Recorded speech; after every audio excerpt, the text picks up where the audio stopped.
Hello दोस्तों। आज मैं फिर हाजिर हूँ एक नई कहानी के साथ। आखिर है कहाँ लक्ष्मी का निवास। बनारस में एक बड़े धनवान सेठ रहते थे। वे भगवान विष्णु के परम भक्त थे और हमेशा सच ही बोला करते थे। एक बार जब भगवान सेठ जी की प्रशंसा कर रहे थे, तभी माँ लक्ष्मी ने कहा, स्वामी, आप इस सेठ की इतनी प्रशंसा करते हैं, क्यों ना आज उसकी परीक्षा ले ली जाए और देखा जाए कि क्या वह भटकता है या नहीं। भगवान बोले, ठीक है। अभी सेठ गहरी नींद में है और हम उसके सपने में जाते हैं और उसकी परीक्षा लेते हैं। अगले ही क्षणों में सेठ जी को सपन आया। सपने में धन की देवी लक्ष्मी उनके सामने आई और बोली, हे मनुष्य, मैं धन की दात्री लक्ष्मी हूँ। सेठ जी को अपनी आंखों पर यकीन नहीं हुआ और वो बोले, हे माता, आपने साक्षात अपने दर्शन देकर मेरा जीवन धन्य कर दिया है। बताओ, मैं आपकी क्या सेवा कर सकता हूँ। कुछ नहीं, मैं तो बस इतना बताना चाहती हूँ कि मेरा स्वभाव चंचल है और सालों से मैं आपके भवन में निवास करते करते थक गई हूँ और मैं यहाँ से जा रही हूँ। सेठ जी, मेरा आपसे निवेदन है कि आप ज्ञापन रहें। यदि आपको यहाँ अच्छा नहीं लग रहा है तो मैं बुराई को कैसे रोक सकता हूँ। आप अपनी इच्छा के अनुसार बदलाव कर सकते हैं। और माँ लक्ष्मी उनके घर से चली गई। थोड़ी देर बाद माँ लक्ष्मी का रूप बदलकर पुनः सेठ के सौपन में यश के रूप में आई और बोली, सेठ, मुझे पहचान रहे हो। सेठ, नहीं साहब, मैं आपको नहीं पहचानता। यश, मैं यश हूँ। मैं तेरी कीर्ति और प्रसिद्धि का कारण हूँ, लेकिन मैं अब तुम्हारे साथ नहीं रहना चाहता हूँ, क्योंकि माँ लक्ष्मी यहाँ से चली गई है, इसीलिए मेरा भी यहाँ कोई काम नहीं है। सेठ, ठीक है, यदि आप भी जाना चाहते हो तो वही सही।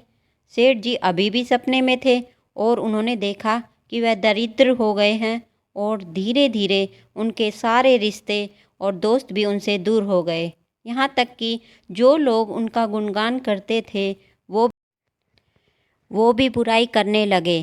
कुछ और समय परमाणों पर माँ लक्ष्मी धर्म का रूप धारण कर पुनः सेठ के सौपन में आई और बोली, मैं धर्म हूँ माँ लक्ष्मी, और यश के जाने के बाद मैं भी इस दरिद्रता के घर में साथ नहीं दे सकता।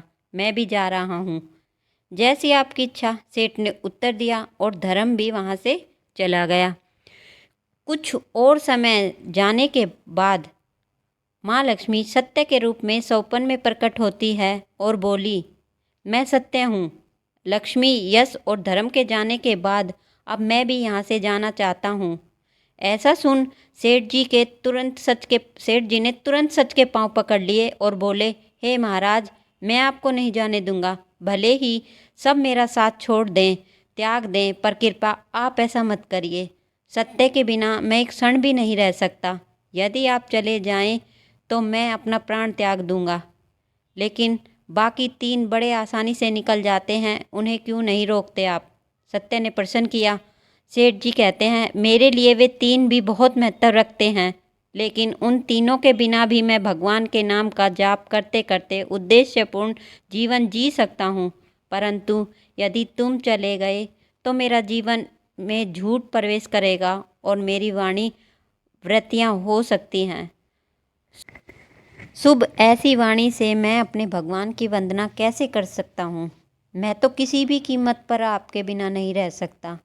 सेठ जी का उत्तर सुन सत्य प्रसन्न हो गया और सत्य ने कहा, तुम्हारी जुड़ाव भक्ति में मुझे यहाँ रुकने पर विवश कर दिया और अब मैं यहाँ से कहीं नहीं जा रहा हूँ।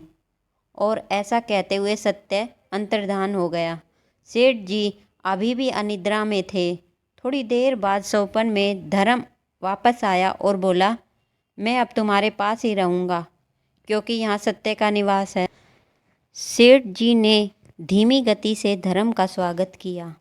उसके तुरंत बाद यश भी लौट आया और बोला, जहाँ सत्य और धर्म है वहाँ यश स्वतः ही आ ही जाता है, इसीलिए अब मैं भी तुम्हारे साथ ही रहूँगा। सेठ जी ने यश की भी आवभगत की और अंत में माँ लक्ष्मी आई।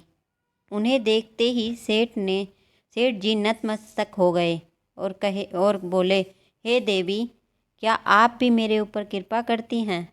अवश्य अवश्य। जहाँ सत्य, धर्म और यश हो, वहाँ मेरा वास निश्चित है, माँ लक्ष्मी ने उत्तर दिया। यह सुनकर ही सेठ जी की नींद खुल गई। उन्हें यह सब सपने पर वास्तविकता में एक दृश्य परीक्षा से होते हुए दिख रहा था। मित्रों, हमें भी हमेशा याद रखना चाहिए, जहाँ भी सत्य का निवास होता है, वहाँ यश, धर्म और लक्ष्मी का निवास स्वतः ही हो ही जाता है।